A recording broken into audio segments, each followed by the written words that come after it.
Балевски органик и прва органска задруга воведоа нов метод на одгледување на бадемот со поддршка на име проектот за унапредување на органското производство на бадем во Македонија. Господин Балевски, за што поконкретно станува збор? Вака, од 2025 година, заедно со име програмата Increasing Market Employability, поддржано од швајцарска, финансирано од швајцарска амбасада, направивме еден проект со кој сакаме да го напредиме производството на бадем, особено на органскиот бадем во нашата држава, преку една експертиза која што кај нас е дефицитарна, а тоа е експертиза во долгогодишна експертиза во одгледување на бадеми, каде што успеавме со еден прекрасен човек, експерт од Шпанија, кој што е трета генерација бадемар во неговото семејство, успеавме да го донесеме овде и заедно со него да ја пренесеме таа експертиза кој што он ја има. Што успеавме да направиме, веќе имаме направено 2 сериозни обуки, каде што беа собрани доста голем број на сериозни бадемари, да ги кажеме, или производители на бадеми. На тие обуки беа представени нови техники на одгледување на бадемите, за кои што ние до сега немавме информации. Пред се станува збор за начинот на одгледување на традиционалниот начин на одгледување на бадем, односно промените во тој начин на одгледување, каде што накратко би кажал дека со реновирање на самите насади се зголемува самиот принос на бадемот. Покрај самата експертиза која што ја пренесува шпанецот и неговите техники, заедно со прва органска задруга работиме на еден договорен метод на производство на бадем, каде што ние им даваме и пренесуваме експертиза на производителите со кои што ќе бидеме во партнерство, како и работиме на тоа да биде унифицирано производството, контролирано, да има стабилен квалитет и на крајот секако да дојдеме до едно сериозно производство и договорен откуп на самиот бадем. Не станува збор, мислам малку поопширно е во смисла целосниот тој производствен модел влегува од избор на соодветна сорт или подлога, анализа на почва, поставување на системи за наводнување, примена на современи мерки, механизирана берба и така натаму и така натаму. Да, еден заокружен, да речеме, систем. Колкав е бројот на луѓе што одгледуваат бадем во Македонија? И колкави се, да речеме, количествата или производните капацитети? Да, немаме точна бројка на производители поединечни, бидејќи најголем дел од производителите се мали, но вкупното производство досега информациите кои што ги имаме е 550 хектари во нашата држава, што е еден потенцијал кој што не е искористен. В смисла, можеме многу повеќе од тоа. Секако работиме ние на како да кажа, на проногиње на анализа правиме на целото производство, да ги најдеме најбитните производители во производството. Секако битни не се и малите, бидејќи тие мали производители можат преку здржување да се окрупнат и да придонесат во целиот тој модел. Господин Балевски, да кажеме, од што зависи успехот во производството на бадем, што е потребно да се направи при самото одгледување и при подигањето на нов насад? Успехот кај бадемот има многу фактори. Да. Секако како и секоја друга култура. Секако кажам дека најмногу зависи од правилното планирање на самиот старт, на самиот почеток од на оваа инвестиција. Бидејќи најчесто кај долгогодишните насади грешките се прават во самиот старт и тие се многу скапи и тешко се исправат подоцна, бидејќи не треба време да ги увидиме истите грешки. Затоа секогаш потенцирам дека многу е битно да се направи процена на локацијата, да се направи процена на почвата, односно анализа, достапноста на вода, кои се ризиците од мраз, а со тоа и правилен избор на сорта, правилен избор на подлоги, моделот на одгледување. Тука ние имаме сега на нов момент со кој што се запознавме со експерт од Шпанија, тоа е супер интензивниот модел на одгледување на бадем или хедж систем, така наречен жива ограда. Секако, покрај тоа, многу важна работа е да се избере правилната сорта, пошто од старите сорти кои што кај нас најчесто се гледуваат, тоа се ферење, стекта, сферадуел и слични. Тие сорти денеска се повеќе се избегнуваат затоа што имаат своји ограничувања во производството. Најголем дел од нив имаат потреба од опрашувачи, кој што е еден сериозен проблем, бидејќи во периодот кога кај нас цветат бадемите, се соочуваме со малку поладни климатски услови, се соочуваме со малку повлажни климатски услови, па тука пчелите кој најбитен фактор за опрашување се ограничени во лет во тој период. И сега кога тука се посочуваат и доста пролетни мразери, овие сорти, во моментот, да кажам, како најинтересни и битни сорти се издвојуваат сортите Макако, Пента и Тардона, кои што се сорти, прилично нови сорти, да кажам, излезени од Шпанија и имаат малку подобри карактеристики за малку посовремено производство, вака да кажеме, бидејќи секој од тие сорти е самоопладна, е малку подоцно цветна, па треба да се направи на комбинација со подлогите и за правилната локација да се избере најдобрите сорти. Подлогата, кога ја спомнав сега, исто така е доста важна, бидејќи таа се исто така се избира во зависност од повеќе фактори, тоа дали насоот е традиционален или суперинтензивен, бидејќи тука има голем удел бујноста на самата подлога, па потоа дали почвата е повлажна или посушна во смисла за структурата на почвата каква е, со тоа да избереме дали подлогата влажноста ќе влие или нема да влие на самото растение. Тука би кажал дека според мене во моментот најинтересен модел е суперинтензивен модел на гледување, од причина што кај нас се почесто гледаме дека парцелите на кои што работат нашите земјоделци се некако расцепкани, односно ситни, па идејата е да се искористи максимумот на самата површина, а тоа би го направиле со суперинтензивен насад, бидејќи имаме малку посериозни инвестиции, но и многу поголема родност, многу подобар квалитет, многу подобро искористување на целиот капацитет. Во смисла суперинтензивните наседи одат и до 1500 дрва по хектар, што е малку посериозно.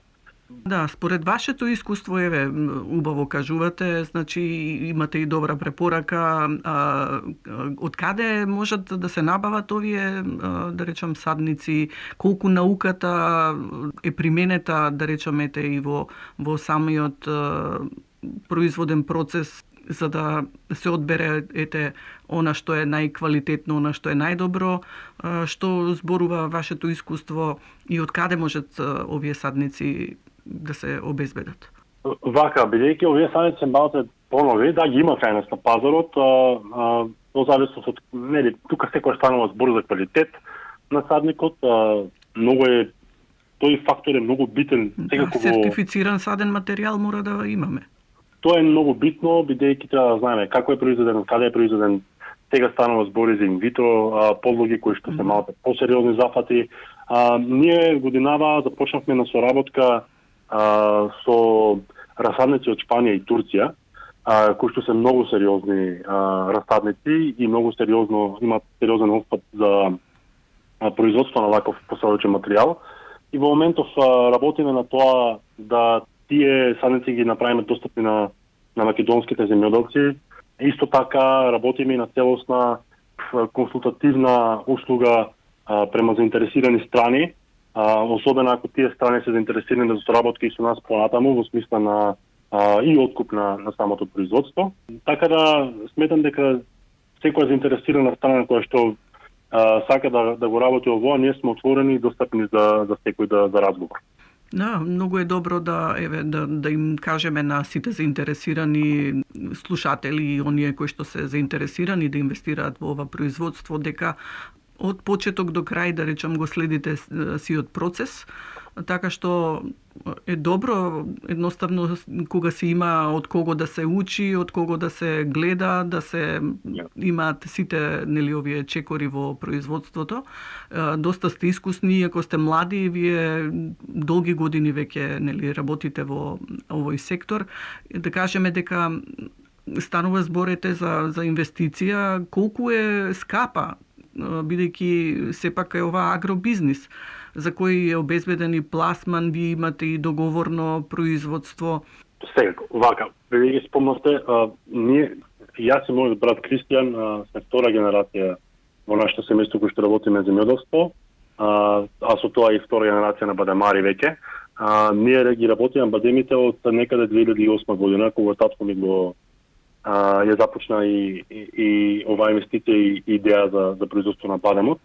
Подигањето на насад со бадем е една сериозна инвестиција, ви кажал, и треба да се третира така, значи не треба да се оди на слепо, тоа е секогаш моје воучување за секој.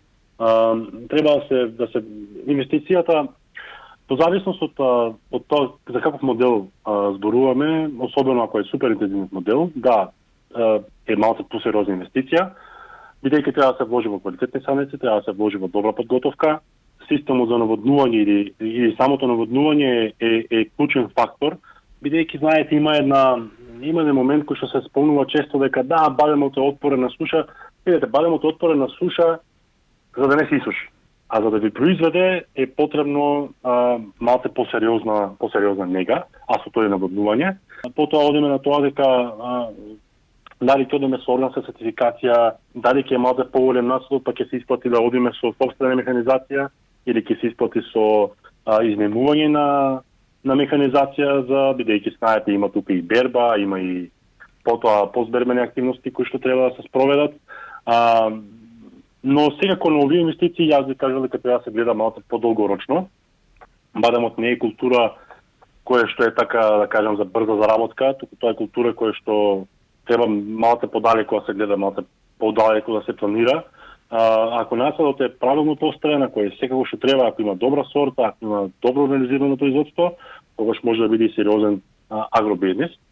Интересот секојдневно расте за оваа инвестиција и не можам да кажам нели што ќе се случува и како ќе се случува понатаму, но треба да се има на ум дека секој земјоделец мора сериозно да се фати работата која што е заинтересиран за овоа, да се консултира со тези сериозни стручни лица кои што имаат искуство и да ја спроведат оваа инвестиција и да секако нели на крајот да го соберат плодот од истата. Да. Баков беше, да речам, моментот едно време со лешникарството и со насади на лешник се расшири тоа и низ Македонија, нели имаше и организиран откуп и за италијанскиот пазар. Мислам дека е на добар пат, нели, и ова ваше залагање и овие ваши инвестиции и откуп на лешникот. Вие инвестиравте, располагате и со комбајн за берба и со постбербена, рековте, обработка на бадемите. Задоволни ли сте сега? Какви се придобивките од сите овие ваши вложувања и колку им стоите на располагањето, да речам, на сите членови во задругата и на оние што се заинтересирани? Членовите во нашата задруга се целосно, како да кажем, целосно фатени, значи ние покрај тоа што ги нудиме опремата за бербење и постбербена обработка, ги нудиме и услужно. Во смисла, знаете, како додовме до овоа е, во земјоделството денеска се поголем проблем е работната сила, кој што тешко се наоѓа. Истиот е скап и често не само можеме да го организираме во периодот кога не е најпотребен. Како кај бадемот, така и кај други култури, знаете дека времето за берба е многу важно, бидејќи мора да имаме добра влага, мора да има добра отвореност на кората и така натаму. И од таа причина во нашата задруга ние и се одлучивме на тоа да купиме комбајн за берба, кој што сериозно ни помогна, бидејќи ја менува голем број на луѓе кои што се во таа работна сила. Теку не располагаме со целосна линија, почнувајќи од комбајнот, а потоа лупење на зелена кора, сушење, кршење, селекција на бадемите, пакување и потоа преработка, што значи дека не сме само фокусирани на производството на суровина, туку сакаме да имаме додадена вредност, а тоа е финалниот производ. Постбербената обработка е можеби и исто толку важно колку што е самото производство, бидејќи ако бадемот не се изчисти, исуши, искрши на време, доаѓа до оштетување на самиот плод. И сметам дека засега имаме на целосна линија која што има, добивам сериозно подобрување на квалитетот на самиот бадем. Дополнителната вредност сега која е дека може да развиваме и производи како што се путерот од јатките наши, кремови кои што ги произведуваме, а сето тоа е пласирано преку брендот Биоорганик на задругата. И сметам дека тоа е еднината за тоа што земјоделието денеска јас сметам дека не треба да остане само на продолжава на суровината, туку треба да работи на доданата вредност и тоа е тоа што ние го правиме. Да, вие сте еден одличен пример, еве има да речам поредки случаи, меѓутоа добро е кога се прави дополнителна вредност на самиот производ и добро е кога има и пласман за тоа. Сметам дека земјоделците стануваат дека свесни дека тоа е веќе еден агробизнис од кој може и добро да се живее. Секако. А колку, да речам, еве ги споминавме машините, ги земавте преку програмите од државата што ги нуди или пак преку собствена инвестиција? Вака, оваа инвестиција која што ние направивме беше поддржана од страна на МРФП и КЕР, поддржани од финансиски поддржани од ЕУ. Тоа беше проект каде што се напредува за другите, односно од 2019 година. Идејата за другата беше одамна, бидејќи ние имавме така наречен неформален машински прстен на неколку производители и потоа во 2019 појави, мислам дека беше малку порано, беше повикот за формирање на задруги и помош при формирање на задруги, каде што ние аплициравме со еден сериозен проект и преку тој проект успеавме да најголем дел да финансираме од оваа инвестиција. Така беше и формирано уствари за другата, така почнавме малку поформално да функционираме, за денеска да стигнеме и до собствен бренд и до дистрибуирање на производите во државата преку дистрибутивна мрежа. Така да сметам дека ваквата поддршка е секако многу битна, но многу е исто битно да таа поддршка правилно се искористи, бидејќи гледаме често примери дека не е само да се поддржи, туку треба да имаме идеја како тоа понатаму се поддржува. Да, одржливоста е многу важен момент, секако да има сериозни луѓе кои работат сета оваа работа за да има и успех. Мора да се пристапи, да речем, уште од самиот старт со сериозно. Видете, мојата препорака дека би било дека земјоделците не треба да гледаат само на поддршката, тоа како поддршка како субвенција, да кажеме, или како било кој мерка што им понесува, туку начин како они самите да се модернизираат, како они самите да дадат дополнителна вредност, додадена вредност на својот производ. А со тоа да станат и поконкурентни и на домашниот пазар, па ако се погориме секако и на странскиот пазар. Еве, кога спомнавме, сепак и државата дава субвенции, нели, и за оваа култура, ете има и можности преку програмите за рурален развој и ИПАРД програмата. Имате ли можности од тука да користите и дали користите некакви средства? Имаме аплицирано досега на руралната програма. Голем дел нашите членови имаат добиено доста финансии од руралната програма. ИПАРД програмата не е нешто што, мислам, општо е познато дека не е пракса кај земјоделските задруги во државата ИПАРД програмата, сепак е интересна програма и треба да се разгледа. Треба да се разгледа секоја можност која што се нуди за финансирање на правата идеја која што ќе донеси, која што е целисходна, која што ќе донеси назад, да биде повратна да има поврат на средствата. Дали сте задоволни од субвенциите, ги добивате ли на време? Видете, субвенцијата е алатка која што јас сметам дека за одржливост, нели, на насадите главно се за одржување на насадите, секако тука и органското субвенциите за органското производство, но моето размислување секогаш е дека е потребно земјоделците да се не се насочуваат на целосна, да не очекуваат, како да кажем, целосна подпора од субвенцијата. Субвенцијата е еден мал дел кој што треба да го почне тоа производство или тоа одржување. Туку се фокусираат на максимализирање на профитот од самата парцела. Бидејќи имавме ние еден пат на субвенцијата кај Бадемот, ланска година беше донесена програмата каде што пеа некаде околу 8.000 денари по хектар, што не е ништо сериозно во самото производство. Годинава е качено пак на некаде околу 20.000 денари по хектар и е малата посериозна поддршка.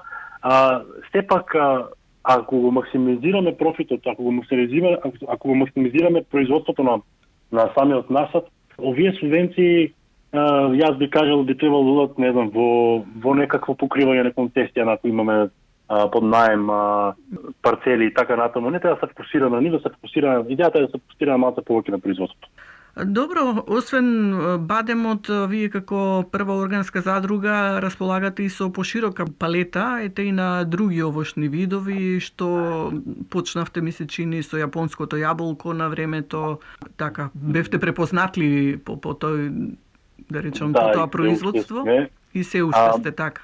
Па вака задрugата, нашата задруга, и тоа е името, прва органска задруга е формирана со таа идеја да обедини органски производители, а не одредена култура, туку повеќе култури кои што се органски, со кои што ќе може да настапиме со различна палета на производи на пазарот. А бадемот е една од таа култура која што ставаме секогаш посебен фокус, пошто не малку побитна, но за другата секако има и малку пошироко приказна од тоа. Имаме производи со други култури, како што се калинката, маслинката, кајсијата, јапонското јаболко секако и така натаму. Секако сите тие производи се движат кон иста цела, тоа е да имаме квалитетен органски производ унифициран на пазарот, бидејќи правиме преработки и од другите производи, како што е јапонската јаболка. Например, еден наш член во задругата прави и сок од калинка, сушено јапонско јаболко правиме, оцет од јапонско јаболко правиме. Сушеното не е исто едно од преработките кои што ги работиме со повеќе продукти и многу битен момент ни е брендот, бидејќи сме едно од другите кои што е ретка со собствен бренд. Морам да кажам, да не заборавам дека и сме еден од поголемите задруги, пчеларски задруги, бидејќи имаме некаде околу 1800 семејства, органски пчеларски семејства во задругата. И сите тие продукти ги пласираме под овој бренд Биорганик, кој што е достапен како на домашниот пазар, сега се малку отворени за странски пазари, па ќе видиме како ќе биде понатаму. Да, убаво. Мислам, многу ми се допаѓа што сте добро организирани, што добро функционирате, што сте млади луѓе кои што знаат што сакаат, знаат што прават и верувам дека и успехот ќе биде загарантиран. Секако има интерес за овие производи на пазарот. За сите заинтересирани да кажеме дека моделот на здружување овозможува соработка, сигурен пласман и поголема конкурентност на самите пазари и дома и во регионот, а преку име програмата, колку што се сеќавам, се пласираше едно време и се уште производи од лешник. Верувам дека тоа ќе заврши исто и со бадемот за швајцарскиот пазар. Да, во моментот сме во една соработка со швајцарскиот пазар и австрискиот пазар. И од тука доаѓа идејата за малку поголема консолидација на производителите, бидејќи имаме потреба од малку поголеми количини на ваков бадем. Се надевам дека таму ќе заврши. Здружувањето е многу битен модел. Тоа е нешто што ја, како да кажам, на некој начин го пропагирам, бидејќи мојата препорака, веќе спомнам дека нашето земјоделство е многу расцепкано земјоделство. Во смисла, многу сме мали како земјоделци и дури и 10 хектари, 15 хектари не се некоја голема бројка која ќе настапувате на пазари како Швајцарија или Австрија. И идејата е да се консолидира тие производители, ама знаете, имаме еден проблем кој што се влече кај нас со години, а тоа е, како да кажам, да не се изразам лошо, во смисла младите земјоделци го немаат разберено моментот дека заедно можеме многу повеќе. Сепак мисля дека како такви, како сами може да направат нешто повеќе, да се изборат за некој пазар, тоа не е точно. Тоа е докажано дека не е точно. Индивидуалниот земјоделец, производител, многу тешко може сам да биде конкурентен. И тоа не е причина со тоа што не знае да произведе, туку затоа што пазарот бара многу повеќе од самото производство. Истиот тој пазар бара количини, бара квалитет, континуитет, потоа доаѓа амбалажата, стандардот, сертификатите, маркетирањето и така натака. И еден земјоделец сам дека тешко дека сам ќе успее да ги обезбеди сите тие работи. Но преку организирано здружено производство, како што е за другото, тоа реално е многу по-можно, како да кажем, по-возможно. По-остварливо, да. Покрај маркетирањето и продажбата, тука мора да знаеме дека станува збори за заедничка механизација. Замислете, еве го доземе како пример комбајнот. Да бевме само ние, комбајнот е прилично скапа инвестиција да се направи, не е толку испатлива за нашата површина, но кога се собереме сите заедно, и кога ќе го поделиме тој трошок за таа механизација, која што се користи по 10 дена кај еден земјоделец, реалноста е дека може да се ја дозволиме, бидејќи ќе ја поделиме работата на самата машина. И тоа не е се. Имаме многу поголема преговарачка моќ како здружени земјоделци. Бидејќи знаете дека често е на тапет да кажам манипулацијата на трговците, на откупувачите кога станува збор за преговарање со земјоделците, особено со малите земјоделци, се замислете кога ќе преговарате за 100 тони и кога ќе преговарате за 1 тон. Не е иста преговарачката моќ, треба да имаме тоа на ум. Така да здружувањето во земјоделството е многу битна алатка во капацитет како што ние ги имаме во нашата држава. Така, ние постојано укажуваме и работиме, јас долги години во овој сектор апелираме постојано на свеста да се разбуди за здружувањето, дека придобивките се огромни. Сметам дека треба да се менува свеста кај малите производители, поготово дека треба да преминат во агробизнис, дека да работат, меѓутоа да ги зголемуваат капацитетите и да преминуваат во нешто посериозно. Инаку, онака индивидуално имам можно и да дојде, да речам, до пропаѓање, до неможност, неодржливост. Тоа е веќе и честа слика кај нас. Се гледа дека малите земјоделци тешко издржуваат, како такви гледаме дека се почесто се напуштаат парцели за обработка. Тоа е точно. Еве и можност на сите оние што, да речам, се двоумат или размислуваат дека има шанси за многу, да речам, посигурно производство, пообезбедена, да речам, иднина во самото производство, поголема пазарна вредност, верувам дека ќе се разбуди свеста кај луѓето за обединување, за вклучување во задруги, затоа што само тоа е можност, нели, да се опстане во земјоделското производство и културите да имаат иднина. Господин Балевски, јас ви благодарам за разговорот. Еве, наша работа е токму и тоа да информираме, да афирмираме вакви позитивни случаи и позитивни приказни. Верувам дека тоа ќе допре до сите оние кои што се заинтересирани да се вклучат во агробизнисот и ви посакувам успех. Ви благодарам најмногу и ви благодарам за можноста за овој разговор и верувам дека овој разговор ќе допре до што повеќе земјоделци.